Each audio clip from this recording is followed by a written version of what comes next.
ආයිබෝවන් PSNේ හසට කවුලි ගිය උනාමදී කියලා TM ජයරත්නයන් විසින් පීතෘ ප්‍රේමයේ පිළිබඳව අපූර්ව ගී වමනක් තියෙනවා. පියාගේ සෙනෙහස නිහඬ අප්‍රකාශී දෙයක් වුණාද විටක අකුණු සැරක්මින් ඉතා ප්‍රබල විදියට අපේ ජීවිතේ තාත්තගේ සෙනෙහස අපේ ජීවිතවලට සමීප වෙන අවස්ථා නැතුවා නොවේ.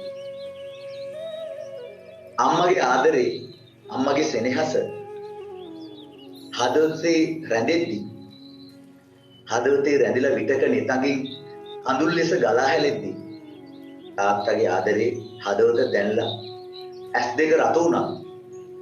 ඒ සෙනෙහසේ කඳුළු හදවතේම රැඳෙනවා.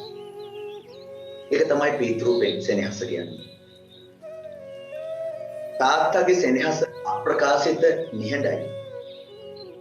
අම්මගේ සෙනෙහස සඳේලිය වගේ මුදු සිනිදු ස්නිග්ධ වුණාට තාත්තගේ සෙනෙහස ඡණ්ඩ පරුසව සූර්යාලෝකයක් වගේ මුළු ලෝකෙම ආලෝකමත් කරනවා. ඒ නිහඬ බව, ඒ අප්‍රකාශිත බව තාත්තගේ සෙනෙහසේ තියෙන අසිරිය. අද ඔබත් එක්ක හෘදේ සංවාදගත වෙන්නේ මේ අප්‍රකාශිත ප්‍රේමය පිළිබඳව. කාව්‍ය ලෝකේ ගියේ වියමන් නොබැඳුනාට මේ ප්‍රේමය, මේ සෙනෙහස ස්වરૂපය අද ඔබත් එක්ක කතා කරන්න මම බලාපොරොත්තු වෙනවා. මුලින්ම මම කැමති මේ කවියා බුද්ධදස්ස ගලාපත්තිය විසින් ඒ නිර්මිත දුරු රටගේ පුතු කියන කාව්‍ය වියමන නියෝජනය කරන කාව්‍ය පරපුර පිළිබඳව. නූතන කවියේ නූතනම යුගයේ නියෝජනය කරන මේ කවියෝ පාළුව තනිකම හුදකලාව වැනි පුද්ගල මනෝභාවයන් ප්‍රේමය මිනිස් ජීවිතය හා බැඳිච්ච සංකීර්ණ මනෝභාවයන් වගේම සමාජ අසාධාරණ ප්‍රේමය වගේ ඉතා පැතුරුණු සංකීර්ණ සමාජ දේහය අවලෝකනය කරමු පර්යාවලෝකනය කරමු ඔවුන්ගේ කාව්‍යකරණයේ නියැලුණා. ඔවුන්ගේ කාව්‍ය ශක්්‍යතාවන් එළ කලාකෙතට දායාද කළා. ඒ සඳහා ඔහු සංකේතාත්මක දෙනිකාර්ථවත් ව්‍යවහාරයේ මිශ්‍ර භාෂාවකින් මේ කාව්‍ය තේමාවන් පණ පෙවුවා. ඒ වස්තුතයන්ට උචිත ලෙස නිසදැස් වගේම සංයුක්ත කවියාරකින් රසික හදවත් සමීප රසික හදවත් වලට කාව්‍යානුභූතියක් ලෙස සමීප කරන්න බේස දරුවා.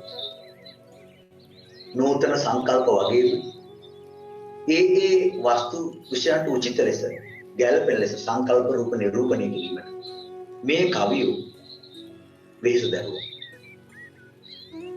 අද ඔබත් එක්ක මේ කතා කරන ඔබත් එක්ක හෘදේ සංවාදගත වෙන්නේ දුරු රටගේ පුතු පද්‍ය සංකල්පන සඳහා කවිය වස්තු විශ්ය කරගන්න. පුංචි කාලයේ සිට ප්‍රිය සෙනෙහස මැද්දේ ජීවත් වුණ සෙනෙහබර පුතා දුරු රටකට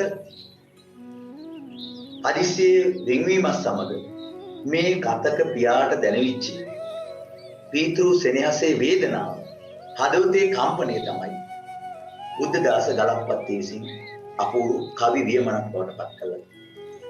මේ කවිය තුල විතක බුද්ධදාස ගලප්පත්ති සූරීන් සමාජගත කිරීමට වෙහෙස දරනවා. සංකීර්ණ සමාජ දේහය තුල මානව බැඳීම් වල තරම මානව බැඳීම් ක්‍රමක්‍රමී වියකී යන්නේ ක්‍රමක්‍රමයෙන් පහර වැදෙද්දී ඒ තුල අසරණ වෙන අම්මා තාත්තගේ සෙනෙහසේ වේදනාවේ ස්වરૂපය රාස්තික හදවත් වලට සමීප කිරීමට දරපු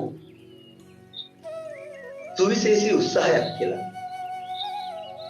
මේ පද්‍ය සංකල්පනාව විතක හඳුන්වන්න පුළුවන්. තාත්තගේ සෙනෙහස ගැන බොහෝ අතීත සාහිත්‍ය නිර්මාණවල කතන්දර තිබ්බට අම්මගේ සෙනෙහස තරම් ඒ මිනිසුන්ට සමීප වුණේ නැහැ. පිටක සුද්ධෝදන රජතුමා තමන්ගේ දරුවන් ඥාතීන් පැවිදිකම් කරලා ඔහු කිව්වා පුත්‍ර ප්‍රේමය හදවත් වලට ඇට මස්ලේ නහරවට කිඳා වැච්ච දෙයක් කියලා.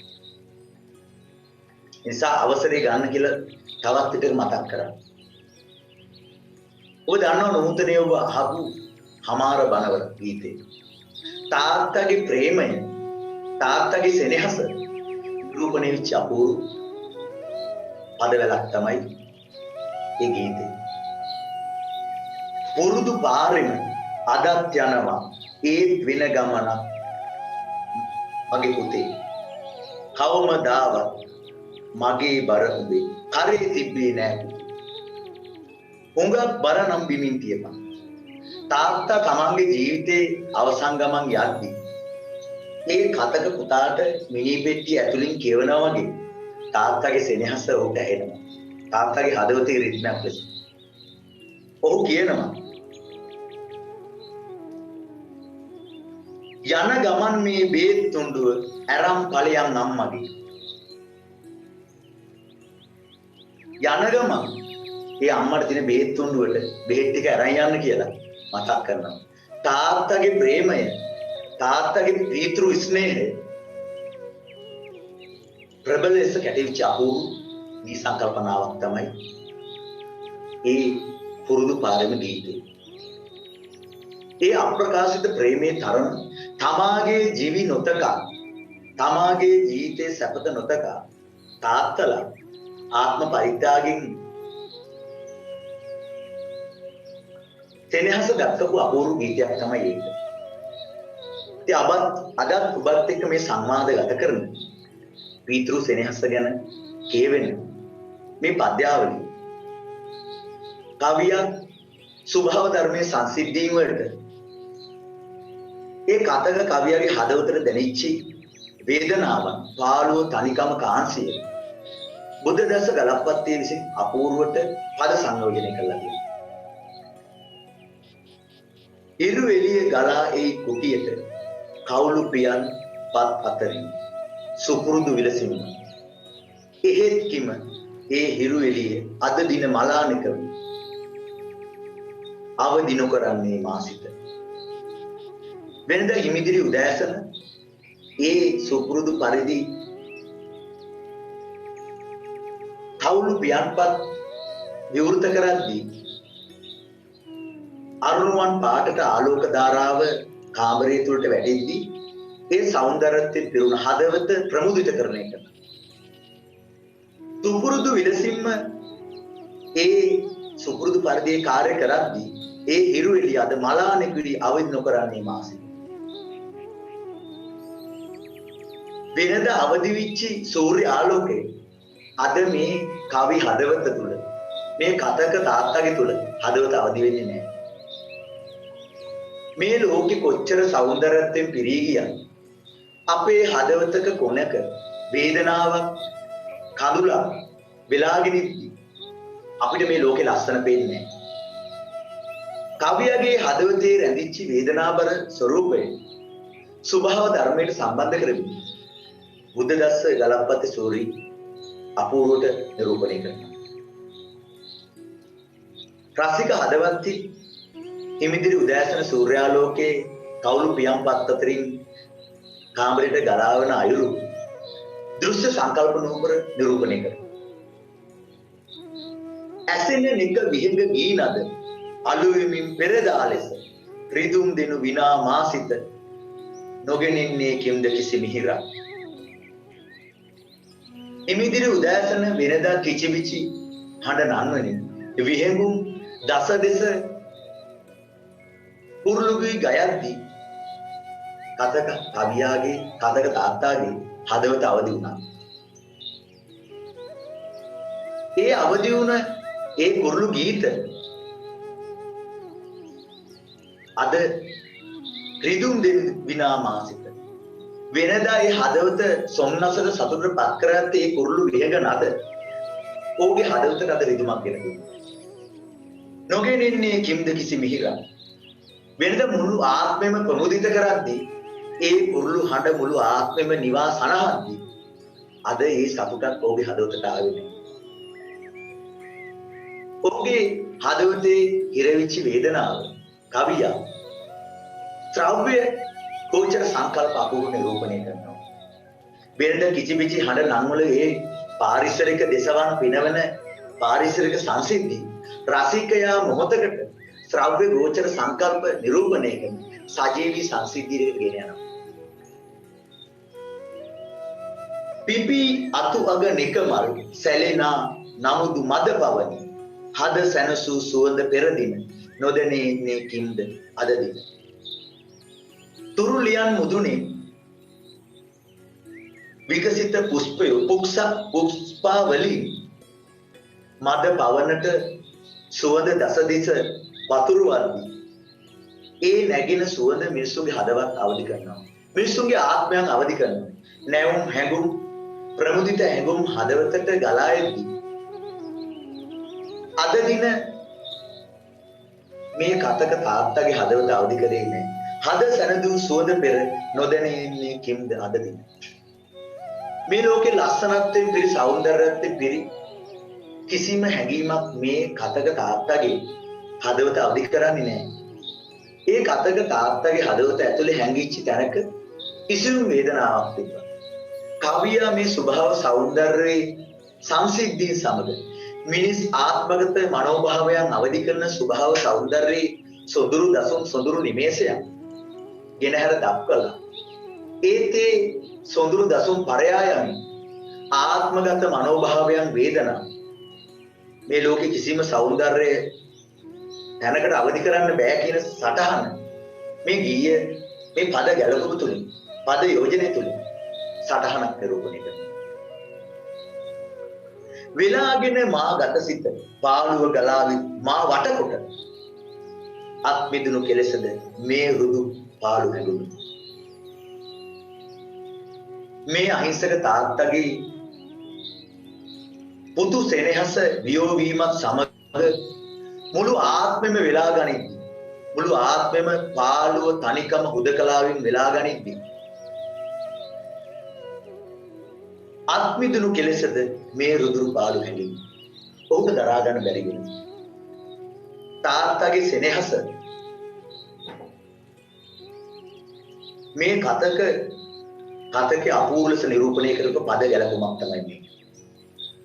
මට මතක් වෙනවා මහාචාර්ය ඉදිරිවීර සරච්චන්ද්‍රයන් විසින් සිංහබාහු නාට්‍ය තුල නාට්‍ය පිළිබඳ ඔහු පිළිබඳ සටහන.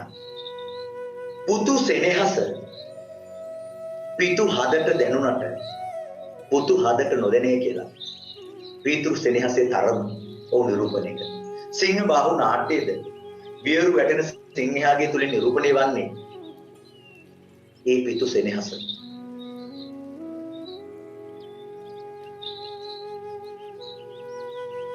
දුරු රටකට ගිය මා පුතු එනතුරු බලා හිදෙනට උරු කොට ගත යුතු නොවේද මා නෙතු. කවියා ඒ කාව්‍ය නිර්මාණය තුලින් අපූර්ව ලෙස ක්‍රමක්‍රමයෙන් නිමග්න නැරු අපූර්ව. ඔහු පද්‍ය සමාරම්භයේදීම හැංගිච්ච තාත්තගේ හදවත තුළ හැංගිච්ච මනෝභාවය ස්වභාව ධර්මයට සමීප කරමින් ක්‍රමක්‍රමයෙන් නිරූපණය කරා. ඒත් කෝට ප්‍රාප්තිය සමීප කරපු රසික හදවත් වලට ඒ වියෝ පුතා පිළිබඳව පළමු සටහන් නිරූපණය වන මෙතන. දුරු රටකට ගිය මා පුතු එනතුරු බලා හිඳිනට කුරුකුට ගත යුතු නොවේද මානෙ. තාත්තගේ සෙනෙහස දරා ගැනීම තුලින් පුරුදු වෙච්ච දෙයක්. අම්මලා හඬද්දී අම්මලාගේ වේදනාව neතකින් කඳු ලෙස ගලා හැලෙද්දී තාත්තලා ඒක විඳ දරා ගැනීමෙන්දී ඒ සෙනෙහස පුරුදු කරගන්න. විතක මට මතක් වෙනවා මේ සමාජ දේහය තුල මේ සමාජ ක්‍රමවේදය තුල මිනිස්සුන්ගේ අවශ්‍යතා විවිධයි. විතක අධ්‍යාපනය සඳහා විදේශ කරද්දී තවත් කෙනෙක් හිසට හරියමං ලෙස හිසට වහලා ගතට වස්ත්‍රයක් කුසට ආහාරයක් හොයන්න විදේශ රටක තනි වෙනවා. නාගල කන්දේ පද්‍ය සංකල්පනාව තුලින් තමන්ගේ මව්බිම අතහැරා ගිය පාළු විච හදවතට දැනෙච්ච වේදනාව කතා කරද්දී තවත් විට තමන්ගේ සෙනෙහස පියේ පිටරටකට ගියාන් පස්සේ ඔහුගේ දැනෙන වේදනාව කතා කරනවා. ඔබට මතක ඇති කන්න බෑ කියයි බත්කුළු ලොකු වැඩි කියයි කියලා ගීතයක් තියෙනවා. අම්මා කෙනෙක් රට ගියන් පස්සේ බුදකලාවේ තනිකමේ පාළුවට මව් සෙනෙහස අහිමි වෙන පුතුන්ගේ ගීත බහලා තමන්ගේ පුතා පිටරටක ගියන් පස්සේ මේ වේදනාව තාත්තා කෙනෙකුට දැනෙච්ච වේදනාවක් තමයි මේ තුලින් නිරූපණය කරන්නේ. තාත්තලා සෙනෙහස පිටාර ගලන්නේ නැහැ. මං ඔවුන්ගේ වේදනා හදවතට ගලා ගිහිල්ලා ඇස් දෙක රතු වෙනව මිසක් දරා ගන්න දැරකට අත් දෙක රතු වෙනව මිසක් ඒ හැඟීම් පිට කරන්නේ නැහැ. ඔවුන්ගේ ඔළුවේ දරාගෙන විසඳුම් හොයනව මිසක් කඳුළු වලට ඒවා ඒ වෙන්න හරින්නේ නැහැ තාත්තලාගේ වේදනාව. සංගවා උවද කඳුළු ඇලි දුරු රටක ගිය ඔහු මා පුතුද මා හිත මිතුරුද බැරි. කඳුලක් බවට පත් කරන්නේ නැති මේ ආධ්‍යාත්මික බැඳීම කායික බන්ධනයෙන් එහා ගිය ආධ්‍යාත්මික බැඳීම පිටු සෙනෙහස කඳුළු බවට පත් කරන්නේ නැහැ. ඔහු සංගවා ගන්නවා. සංගවා උවද කඳුල දුරු රටක ගිය ඔහු මා පුතුද මා හිත මිතුරුද බැරි. පුංචි කාලේ හිටි තාත්තත් එක්ක මුළු ජීවිතේම දුකේදී කඳුලේදී මිතුරෙක් වගේම පුතාත් එක්ක මේ ජීවිතේ බෙදාගත්ත මේ තාත්තට තනියමේ හුදකලාවේ අහිංසකව ජීවිතේ ගෙවන්න සිද්ධ වෙලා. ඔහුගේ දැනෙච්ච සොසුම ඊතා සංගමෙන් නිරූපණය කරපු අපූර්ව පද්‍ය සංකල්පනාවක් තමයි දුරු රට ගිය පුරුදු. සංකීර්ණ සමාජ දේහයක් තුළ තමන්ගේ අයිතීන් වෙනුවෙන් තමන්ගේ අවශ්‍යතාව වෙනුවෙන් ජීවිතේ කැප කරන දුවාල පුතාලට මේ විරහවත් එක්ක වෙන්වීමත් එක්ක දැනෙන අම්මලා තාත්තලාගේ හැඟුම සෝචනීය ඉරණම් අපි කාගෙත් නැතකට ගන්න. විටක මහපාරට විටක වැඩිහිටි නිවාසවලට ඔවුන්ගේ ජීවිතේ කොටු වෙද්දී ඔවුන් මොහොතකට පාරමිතාවක් පුරනවා. තමන්ට නොලැබුණු ජීවිත මගේ පුතා හෝ මගේ දුව ජීවිතේ ළඟා කරගෙන ඔවුන් සතුටින් විඳී කියලා මුළු ආත්මයම පරිත්‍යාග කරලා මොහොතකට ඔවුන් හුදකලා වෙලා ඔවුන්ගේ දැනුණ වේදනාව සුසුම වා තලයට මුසු කරලා ඔවුන් හදවතේ හුදකලාවේ දරා ගන්නවා කියන කාරණේ සමාජගත කරන්න වෙස්සක් කරනවා. අම්මා තාත්තගේ ආදරේ නොදැනෙන මිනිස්සුන්ට දැනෙන්න දරපු උත්සාහ කරපු අපූර්ව උත්සාහයක් තමයි දුරු රට ගිය පුරුදු. මේ අපූර්ව නිර්මාණය රාස්තික හදවත් වල සමීප කිරීම සඳහා කවියා නූතන විවහාරාත්මක බස්වහරක් භාවිත කරනවා.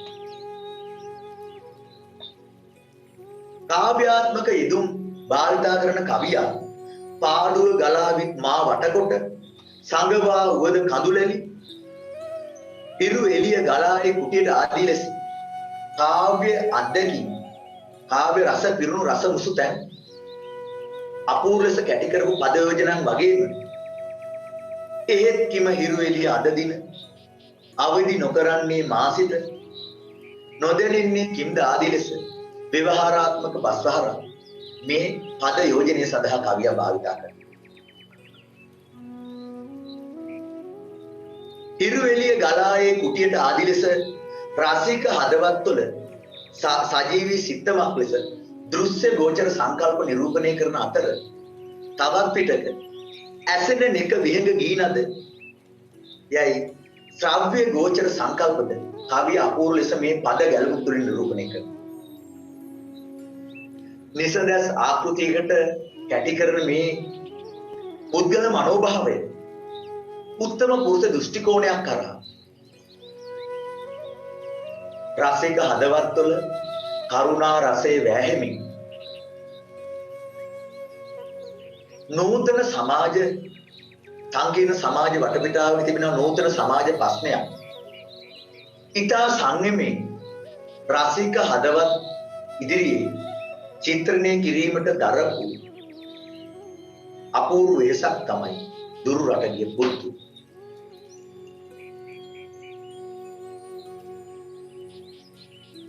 සුබ රාත්‍රියක් සියලු දෙනාට.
කවමදාවත් මගේ බර උඹේ කරේ තිබ්බේ නෑ පුතේ හුඟක් බරනං බිමින් තියපන් රිදෙනවා ඇතියත් නුබේ හුඟක් බරනං බිමින් තියපන් රිදෙනවා ඇතියත් නුබේ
සෝබාදහමට අවනතයි මං ඉතින් යන්නං ගොම්මනේ යන ගමන් මේ බේතුන්ඩුව අරන් පලයන් අම්මගේ යන